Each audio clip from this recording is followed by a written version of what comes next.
So we'll start by setting our motivation, recollecting, generating the minds of faith, refuge, and bodhicitta. Refuge being a mind that flows from the mind of faith, the mind that understands the Buddha and his teachings, and the community of practitioners who have realized his teachings are infallible, undeceptive, completely reliable, and as such are suitable to take refuge in.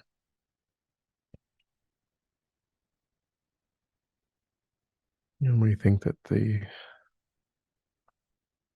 point of all of the Buddha's teachings is to skillfully lead all sentient beings to enlightenment. And in the end, that's the intent of the Buddha.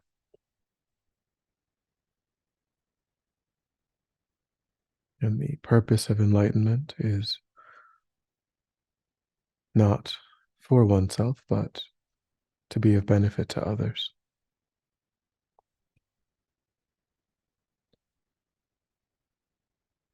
So we cultivate as our motivation refuge and bodhicitta, and faith or confidence.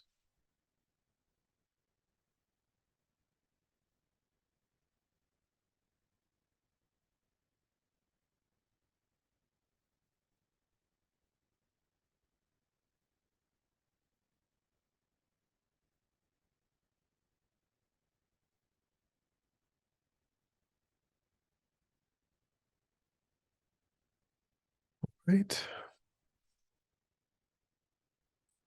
So we begin with day 327, which is going to be the last contemplation on the section that's dealing with mind training. So Lama Yeshe in the quotation says, by having the enlightenment attitude, it is possible to transform our mundane Western life into the transcendental bodhicitta path to enlightenment. So really this contemplation is talking about what you could call informal practice. I don't think discounting the importance of formal practice, but he's starting off. The analysis starts off by pointing out that people are busy, and a lot of what we do, even if we do have a formal practice of 1 or 2 or 3 hours a day, which is a lot, there's still another 12 hours that we're awake. And so realistically, as he says, most of the time we are at work, taking care of family members, driving here or there, running errands, and so on. And so, we're not spending 8 hours, 12 hours a day, reciting prayers and pujas and meditating and going to teachings and so on. 12 hours a day is spent, um, dealing with the externalities of our lives. And so what he is saying here is, again, I said, as I said, not discounting the value of integrating also formal practice, but the way in, because with formal practice, all of our attempts at informal practice are going to be stronger. They're going to be more effective. The more time, even if it's half an hour or 1 hour, a day that we can set aside to, okay, do I lock the room? What do I do? She keeps coming in and out, this Kathleen person. So, yeah. So when we do, of course, have a formal practice, then our efforts at transforming our daily life are going to, of course, be better. But what Lama Yeshe here is emphasizing is the way that we can, even right now, start to transform our daily life activities, as we said in the contemplation that dealt with the 5 powers that we looked at previously, where one of the 5 powers was motivation. Um, he says every morning we can get up and make a strong dedication. He says, here he uses the word dedication.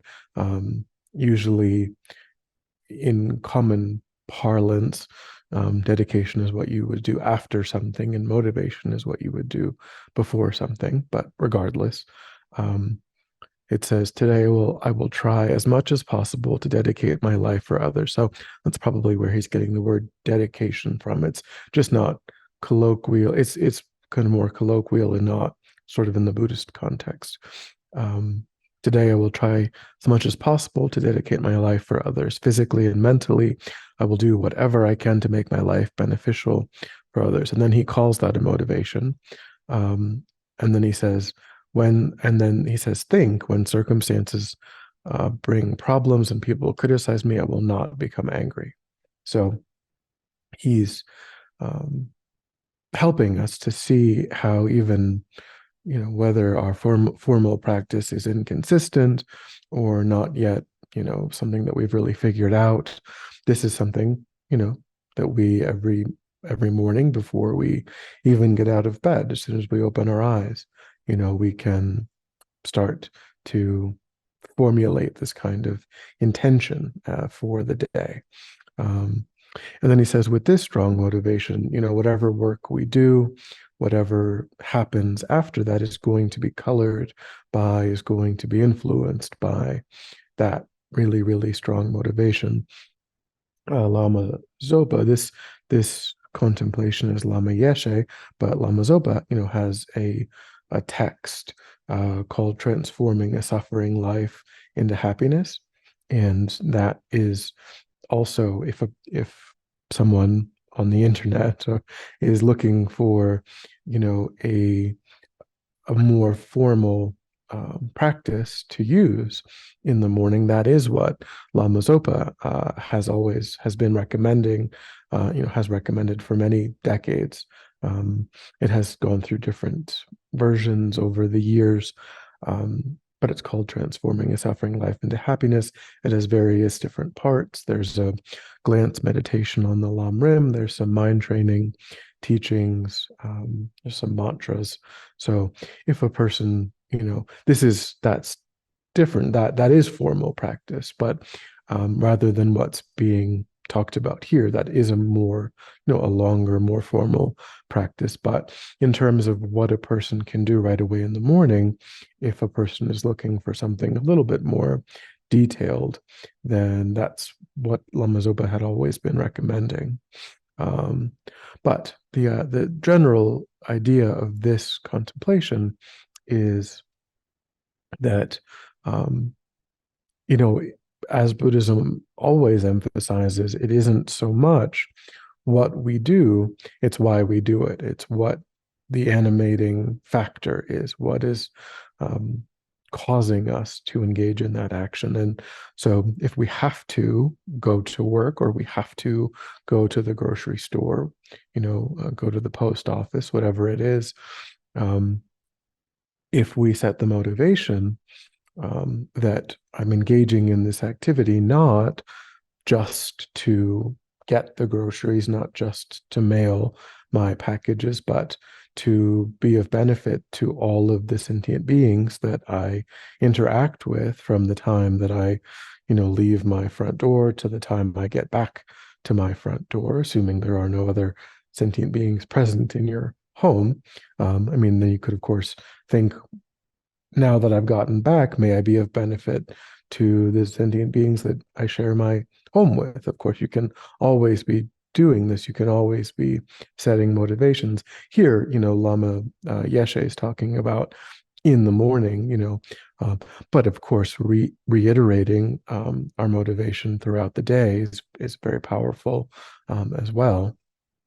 Starts to become more and more like a formal practice then, but so I think he's kind of being gentle and just kind of saying, well, to begin with, you just do it in the morning, but lunch is another. If you take a break at lunch, it's a great time to you know reestablish a motivation. If you take a afternoon tea break or something, it's another whatever breaks you have to reinforce that motivation.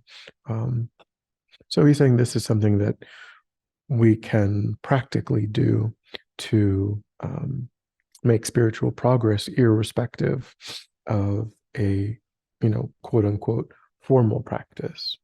Um, so again, if you say anything, you'll be on camera, but you turned off your, yeah. So questions? You look like you had a question. Yeah, I do. Thanks, Venerable.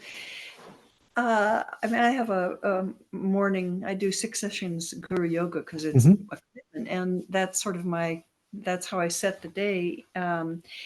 But I find that throughout the day, I don't lose it, but I'm just wondering if in your life, I mean, I hear what you're saying about, if you sit down for tea or this or that. And I know there are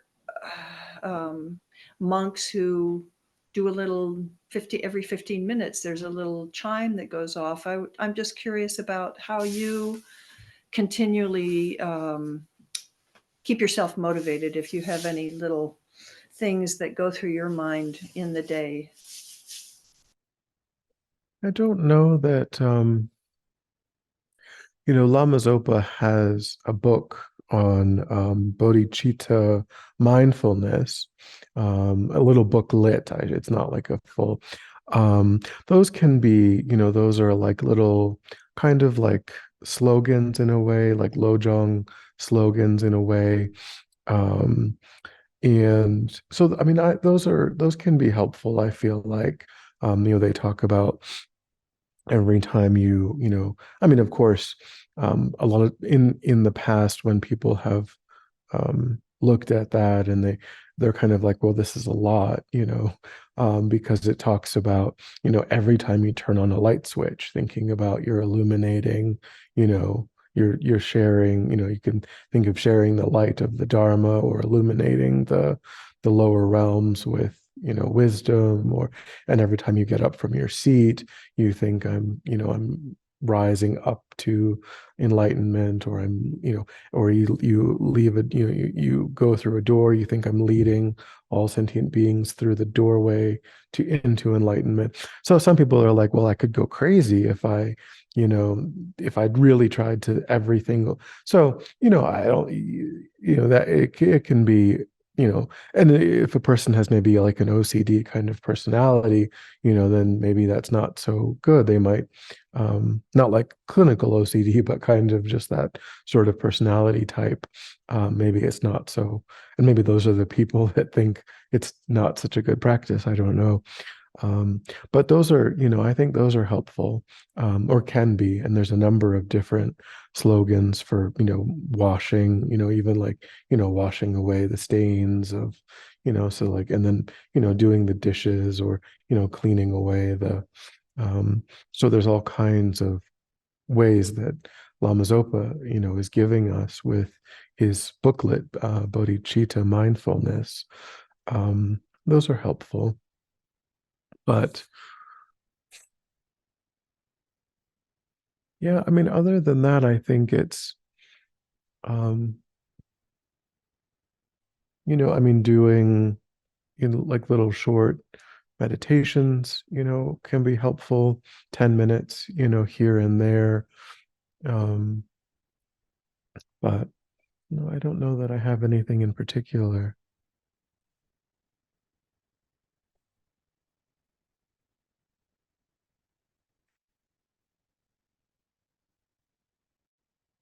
Okay.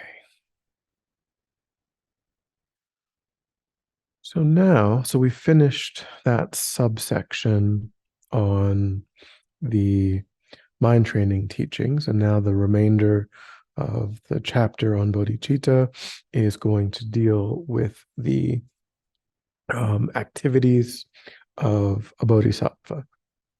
What is it that a person trains in when they've developed bodhicitta? And what can we, to some degree, train in as someone who aspires to bodhicitta? Of course, they call these the 6 perfections because they are perfected on the bodhisattva grounds. And we really shouldn't expect that they would get perfected elsewhere or previously, but we certainly can, try to understand more about them and integrate them. They're generally important to the Buddhist path, but they become perfections on the bodhisattva grounds. And prior to that, they're just things that are still quite important. So in day 328, Lama Yeshe says, if we cultivate bodhicitta and practice the 6 perfections, we will definitely attain enlightenment. So Lama Zopa also, that was Lama Yeshe. Lama Zopa has a book, I believe, called The 6 Perfections, where that's what it goes into. It's either, let me double check. I know he has more than one book on bodhicitta.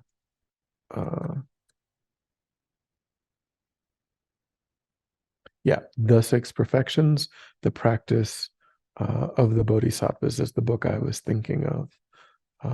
I believe there's another book that's just called Bodhicitta, but the book that's specifically that he has that goes chapter by chapter on providing pretty,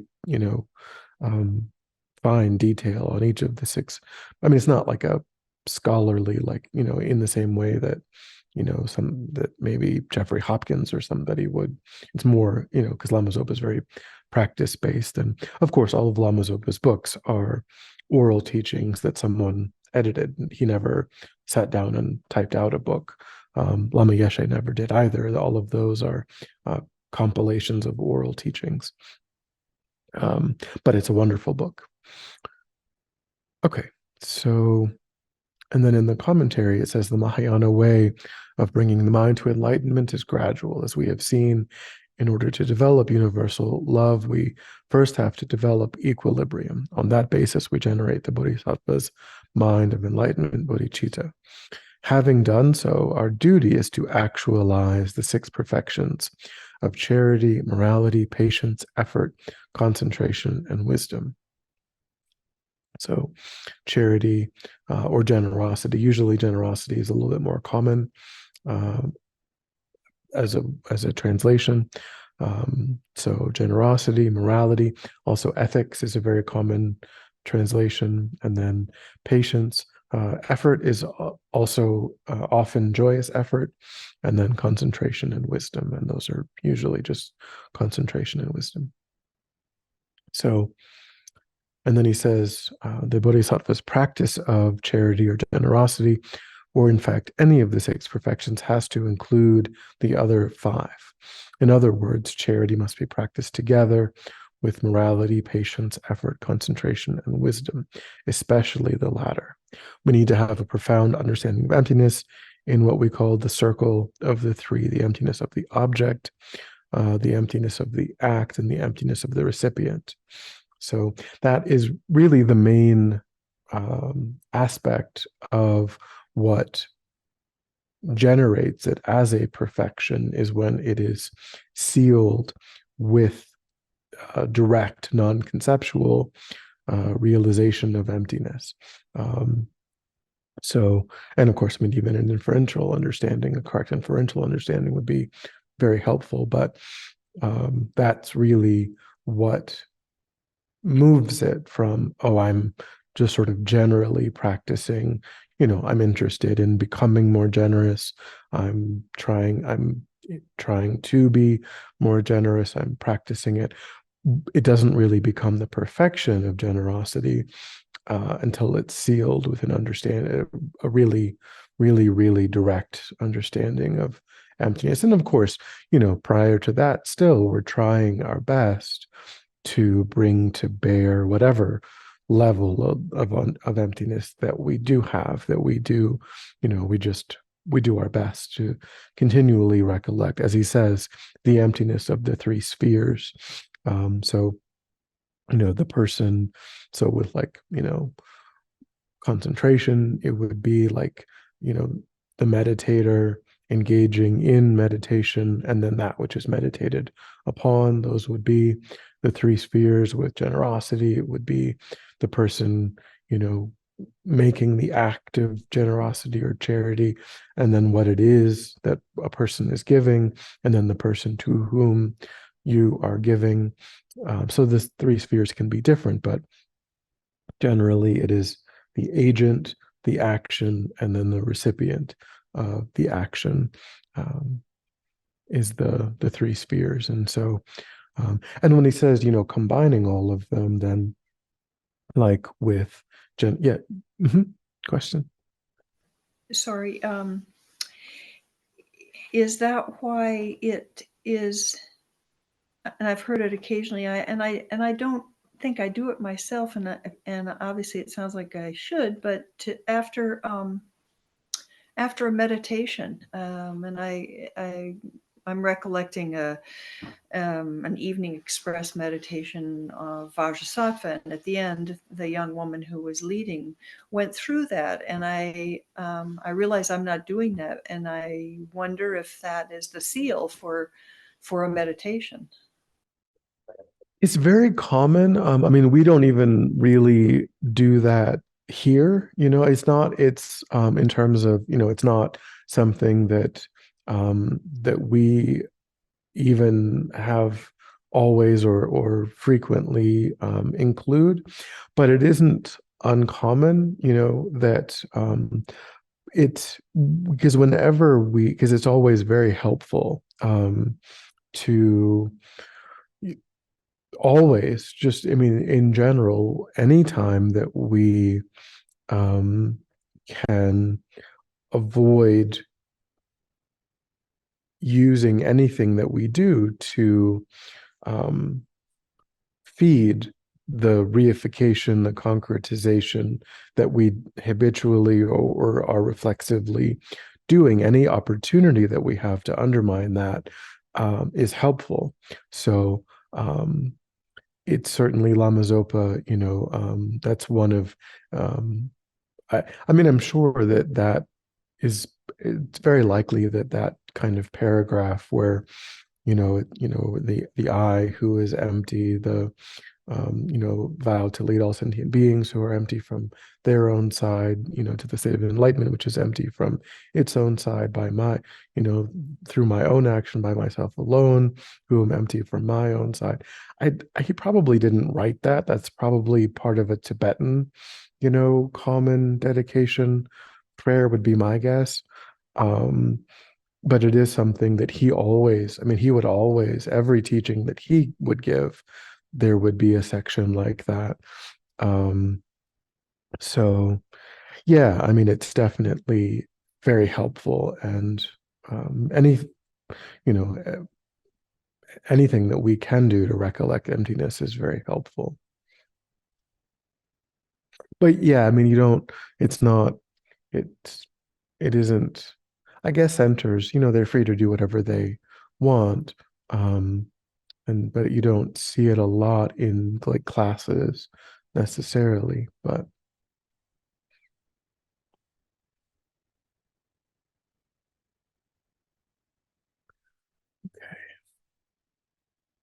yeah. So then I was just going to say, in terms of that idea of combining all of them, like, with and of course, you in that book that I mentioned, Lama Zopa's Six Perfections, it gives a number of examples, because it's of course different for the way that you integrate all five is different depending on which is predominant. But for example, just to give one example, um, with generosity, then the way that you would integrate the others with an so the actual act is an act of generosity. You are let's say giving money to someone. Um, so then you would want to make sure that you would integrate ethics into that by ensuring that the what you were offering isn't something that you stole or that you came by through unethical means, and that you don't know for sure that it's going to be used to further. Of course, once you give someone something, you don't control later what might happen to it. But if someone says, hey, would you mind buying this drug for me or something, then if it would be a mistaken action to help them to get something, to get some sort of illicit substance that isn't a medication, to get some sort of that would not be integrating ethics in your act of generosity. And then, I mean, but all of the teachers say that you're not responsible for, I mean, we still have to try to use our judgment, and that's kind of where wisdom, comes from.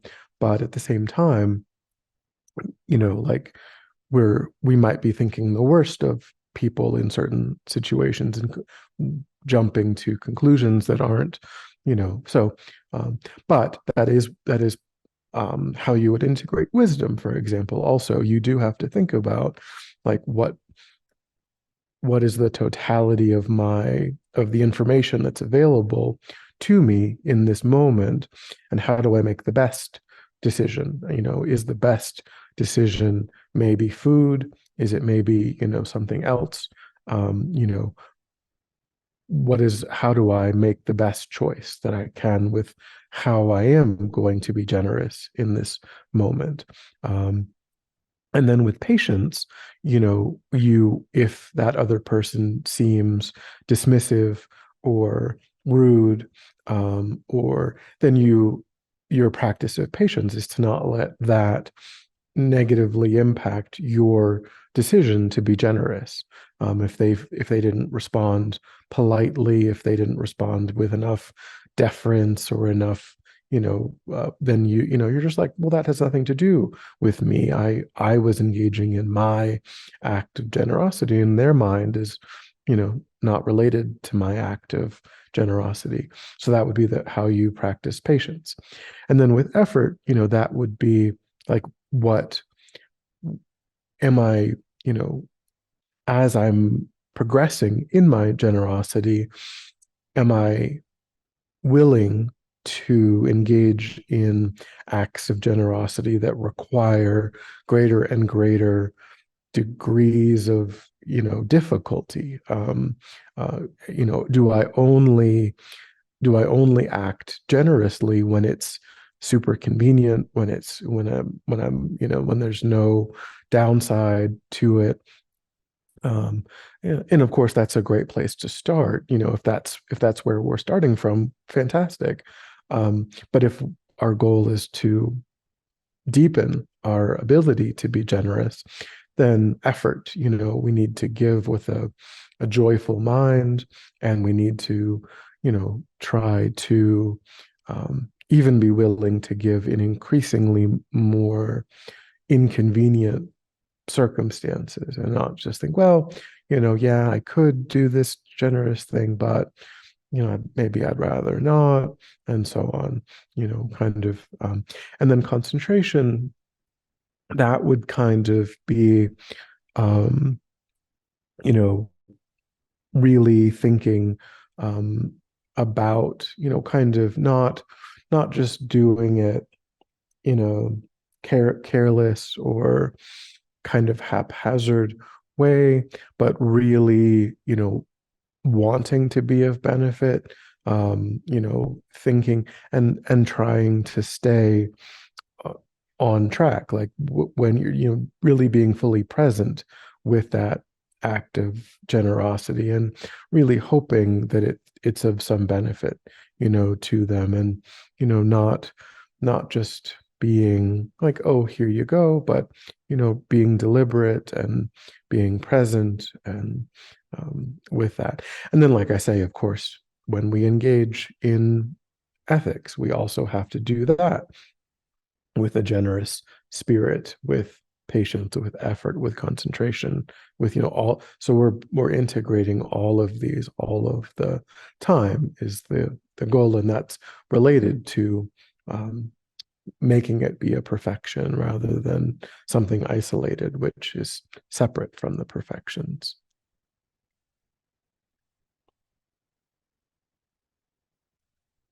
Okay.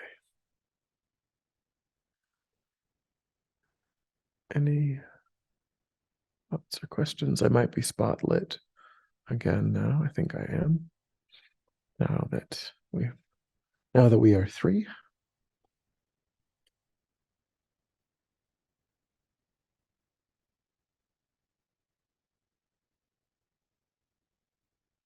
Okay, so then in day 329, so now we will, that was just sort of introducing the six perfections, and now they're going to go through the six perfections, beginning with generosity, here again called charity, but also generosity. And usually it is presented as the first of the six.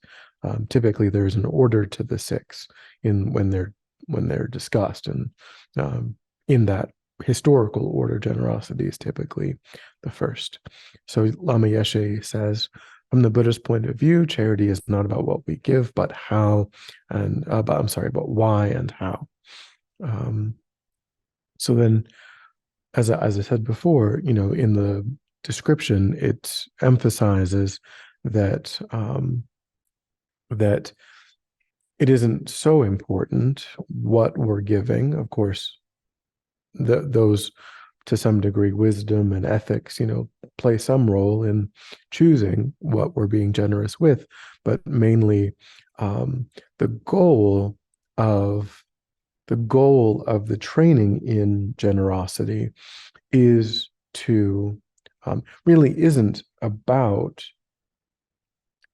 benefiting others.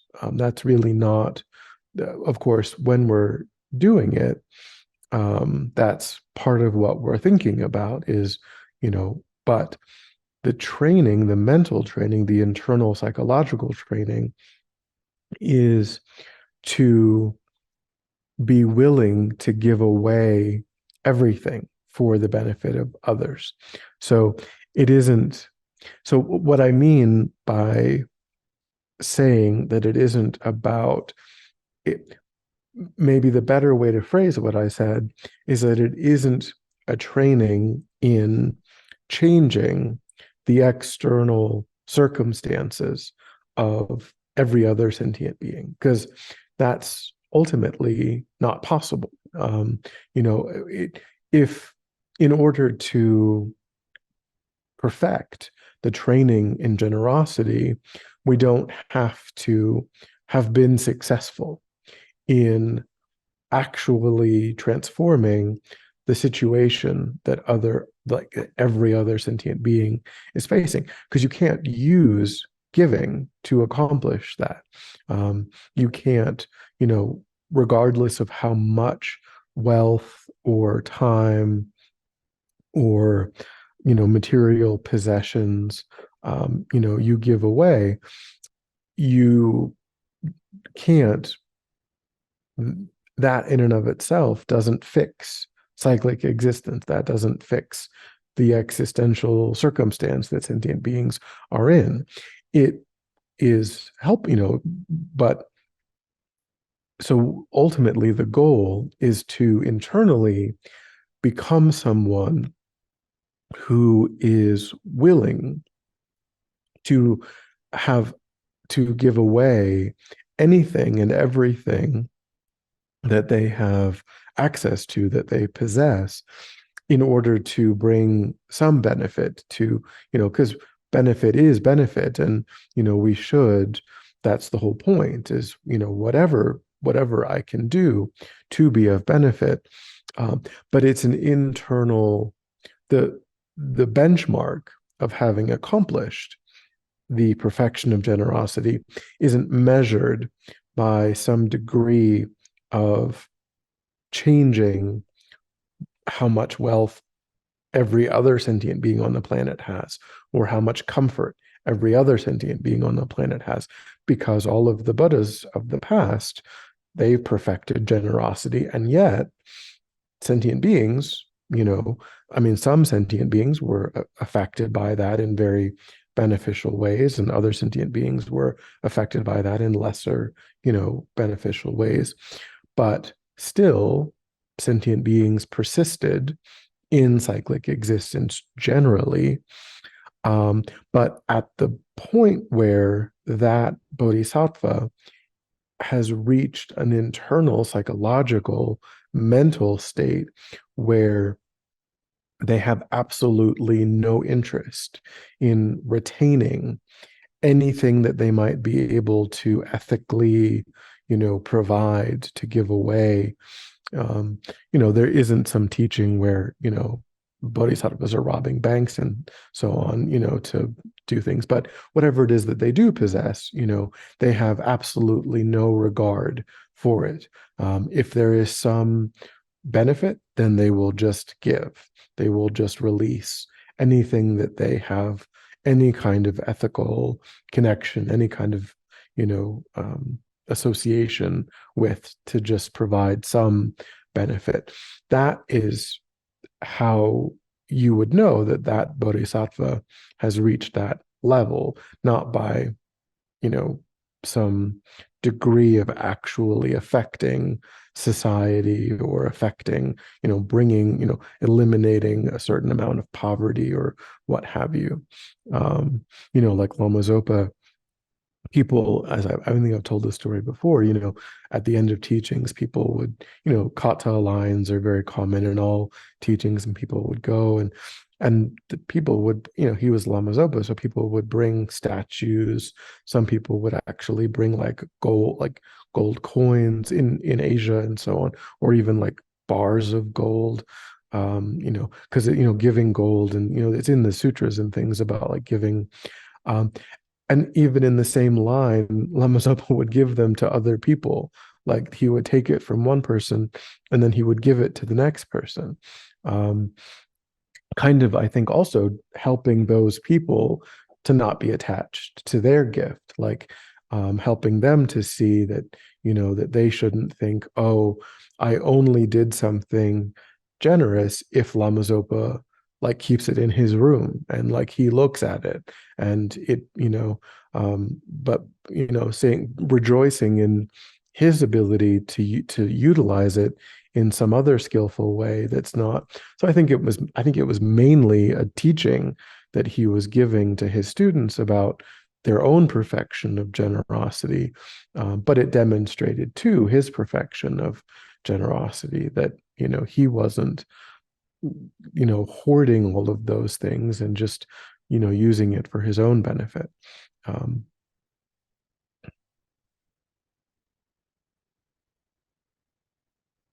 so yeah, it's really about completely overcoming even the slightest attachment um, to anything that we possess. Um, and then in the analysis and the commentary, it says, it mentions the three types of giving: giving material objects, giving knowledge or wisdom, and then saving others from danger. So um, those are the three types of giving that they talk about in the sutras. Material objects would be like, food or money, something like that.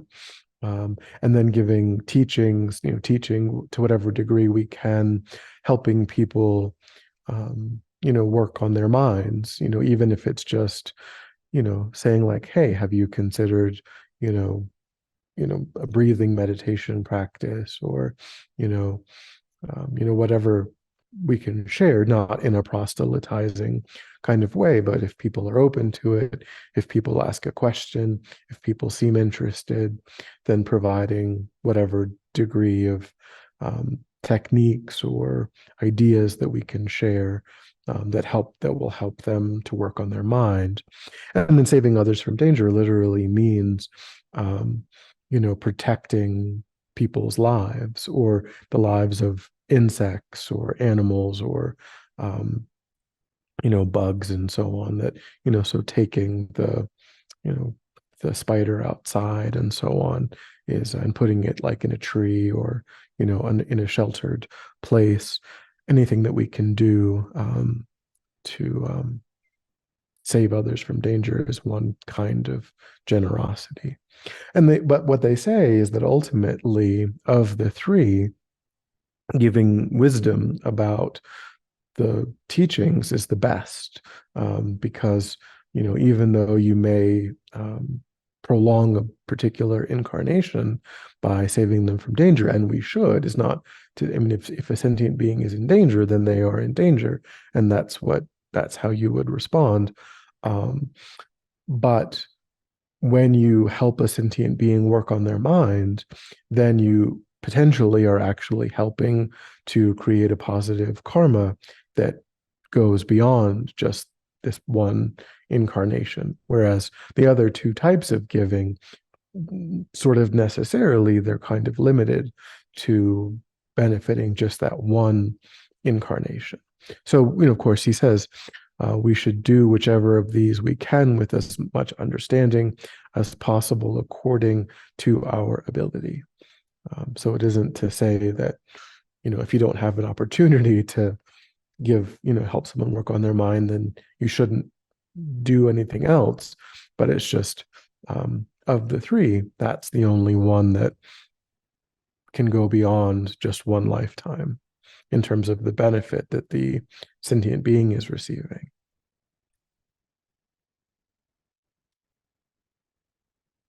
Okay, any thoughts or questions?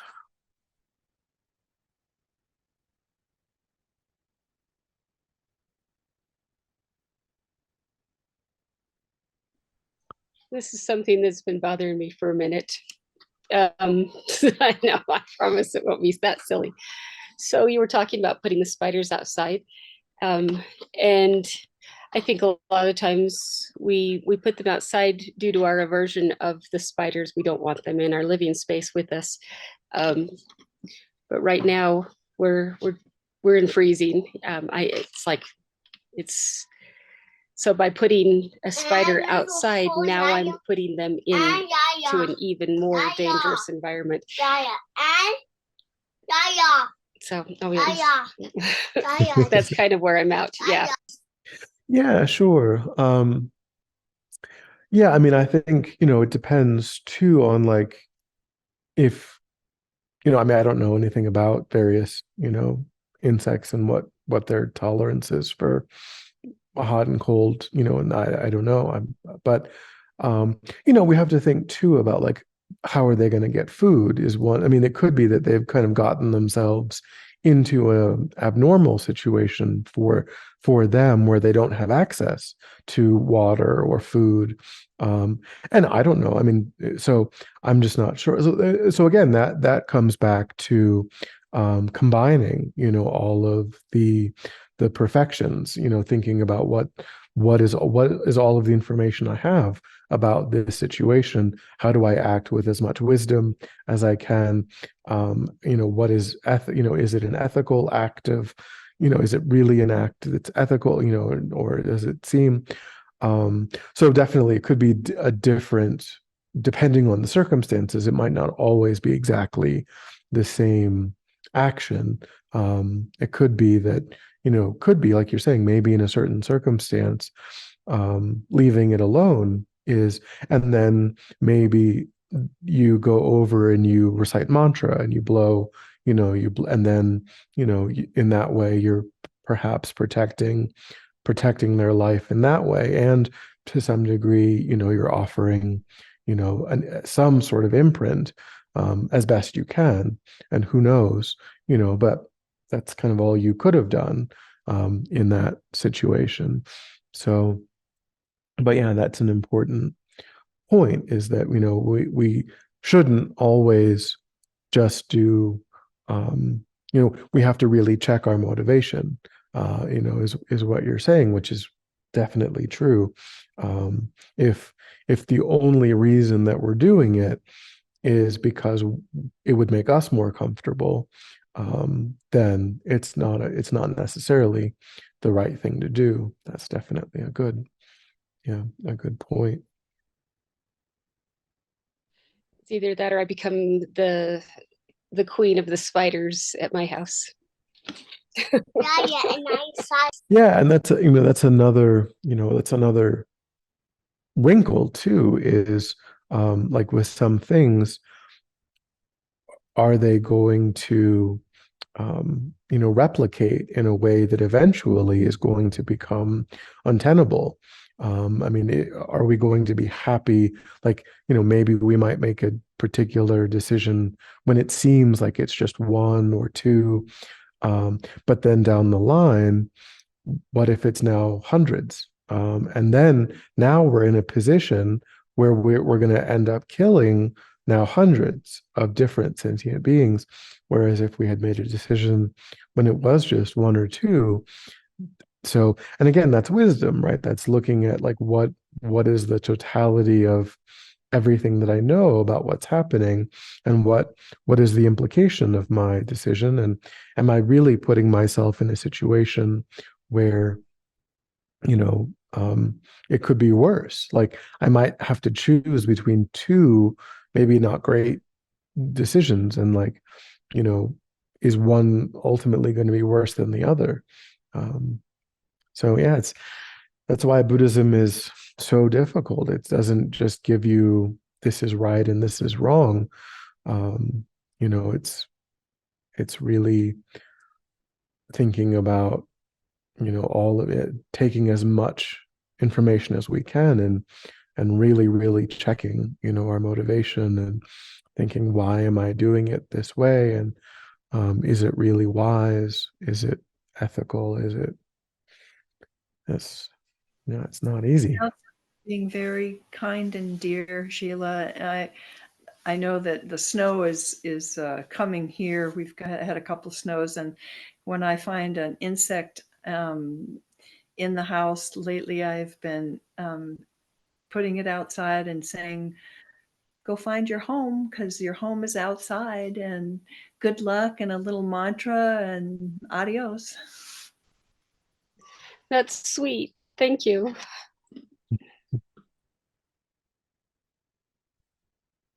I think we have time for one more.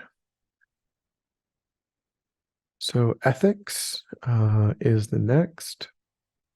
Day 330. Lama Zopa's quotation: the mind of a person living in moral conduct is like clean, calm water.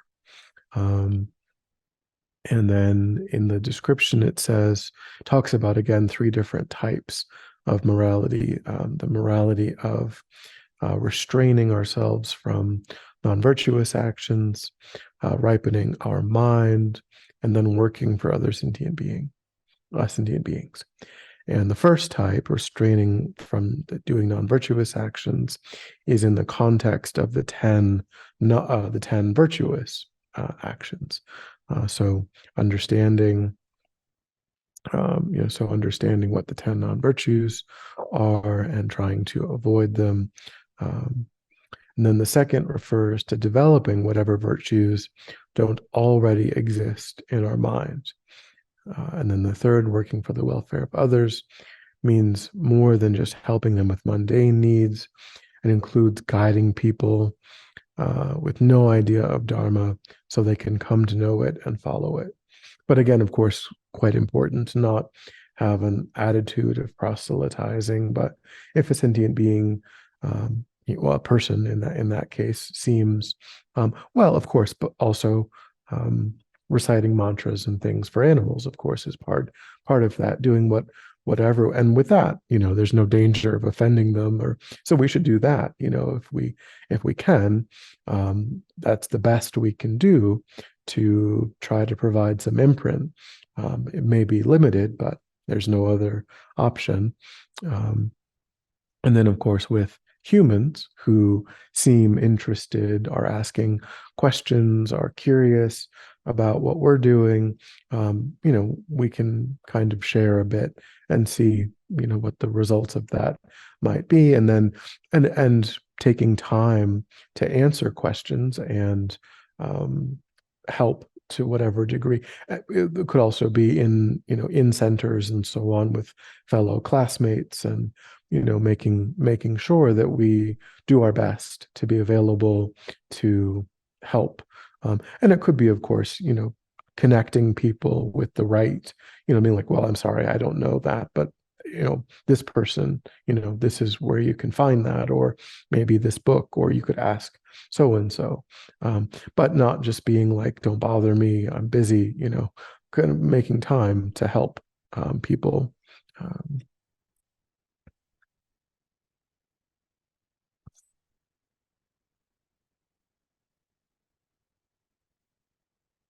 So of course it's pointed out in the commentary that ethics is the foundation of our spiritual lives, to whatever. And of course, it's still a process. No one is born with perfect morality. We're all, making mistakes. But taking ethics seriously is the foundation.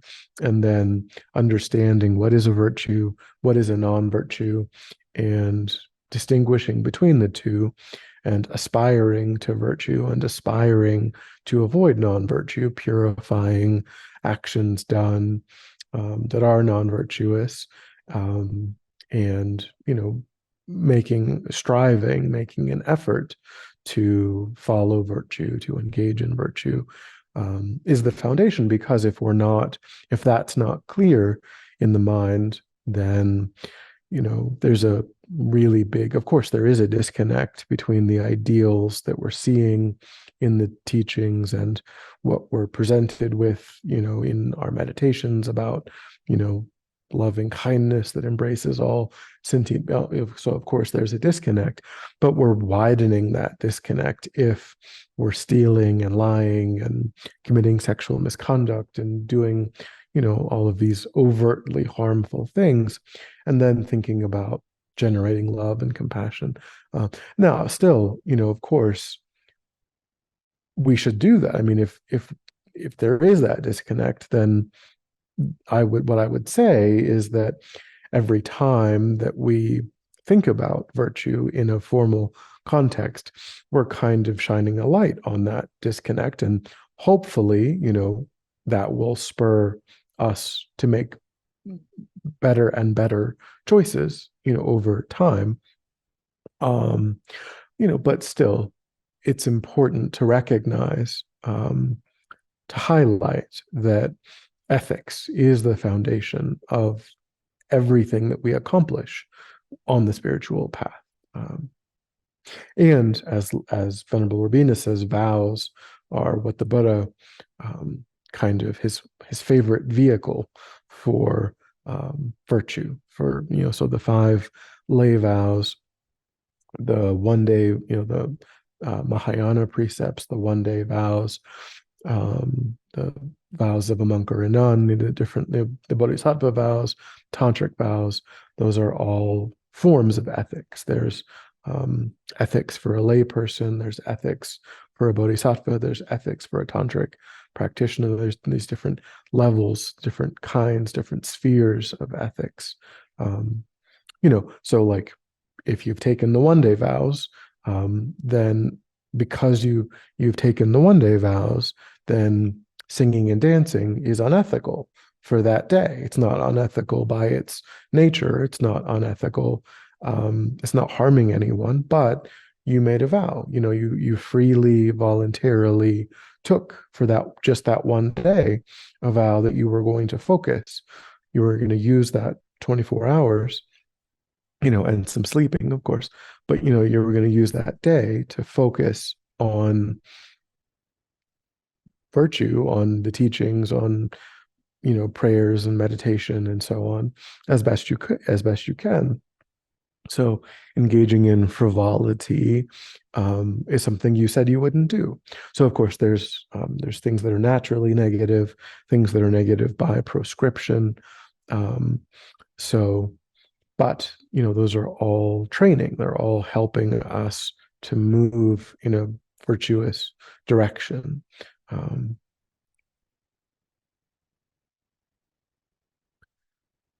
Okay.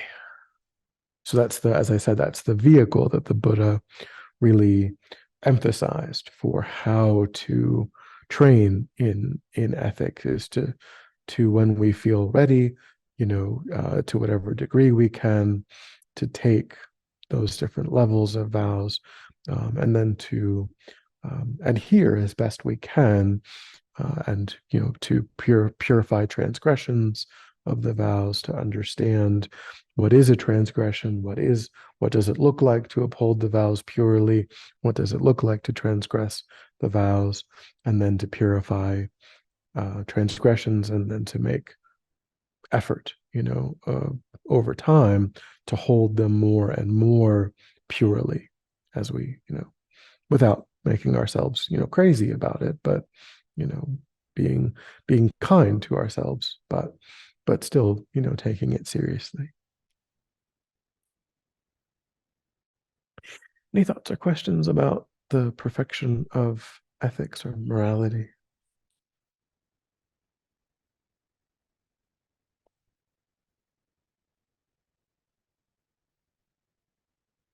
Okay, so we'll leave it there for today. And we'll end with dedication. So I bring to mind our motivation, our altruistic intention. Think that by having listened and contemplated, engaged with the material, we've actualized that motivation, which has generated positive energy in the mind. That positive energy will ripen in a beneficial way, and we want to specifically dedicate it in a spiritually supportive, meaningful way. So think about how you are offering the fruit of your practice for the benefit of sentient beings.